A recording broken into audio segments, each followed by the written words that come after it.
Et tout de suite, géopolitique. Bonjour Pierre Aski. Vous vous intéressez ce matin au rôle du patron du groupe Wagner en Ukraine. Quel est le jeu d'Evgeny Prigojine, le patron de la milice Wagner ? Ça fait des mois qu'on se pose la question, mais là, il a fait très fort. Prigojine était déjà en conflit ouvert avec les chefs militaires russes.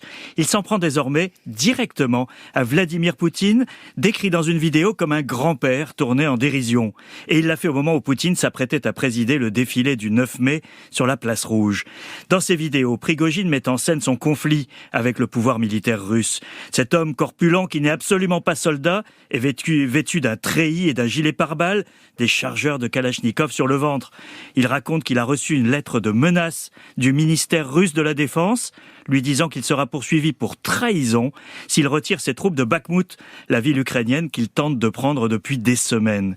Prigojine se plaint de nouveau de ne pas avoir reçu les munitions qu'il réclame à corps et à cri au chef de l'armée, le général Gerasimov, et au ministre de la Défense, Shoigu, ses deux ennemis jurés dans le système. Oui, mais pourquoi s'en prend-il aussi à Poutine ? C'est là que l'affaire devient mystérieuse, Léa. Jusqu'ici, on pouvait penser que Poutine jouait de cette guerre des clans dans son entourage. Mais dans ses vidéos, Prigojine affirme que des soldats russes ont abandonné des positions en raison de la stupidité de leur chef. Et il vise directement le grand-père Poutine, affublé de quelques insultes. Dans une armée normale, s'en prendre au commandant en chef en temps de guerre, c'est de l'insubordination. Pas en Russie, visiblement. Prigojine occupe évidemment une place à part dans la galaxie Poutine. Son itinéraire est connu. Il fréquente le chef du Kremlin depuis leur époque commune à Saint-Pétersbourg. On le surnommait alors le cuisinier de Poutine. On connaît la suite avec la création de Wagner, officine de désinformation et de mercenaires. Qu'est-ce que cette histoire dit de l'état de l'armée russe ? Alors d'abord qu'on n'est pas dans une situation classique. Souvenez-vous, peu avant d'envahir l'Ukraine, Poutine démentait devant Emmanuel Macron tout lien avec Wagner. Il n'y a plus d'ambiguïté possible en Ukraine et donc dans ces autres théâtres d'action comme au Sahel. C'est un des bras armés du Kremlin et l'Assemblée nationale française ne s'y est pas trompée hier en qualifiant Wagner d'organisation terroriste.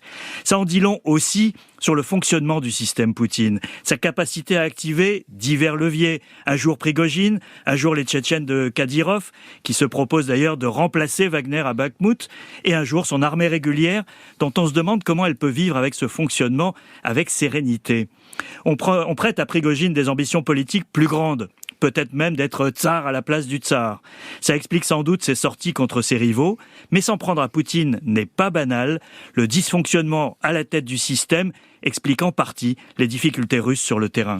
Merci Pierre Aski. Un mot pour rendre hommage à Arman Soldin, le journaliste qui a trouvé la mort hier en Ukraine. On pense très fort à ses proches et à ses confrères et consoeurs de l'AFP, sa maison endeuillée. On s'associe tous à la douleur de ses proches ce matin. Merci Pierre.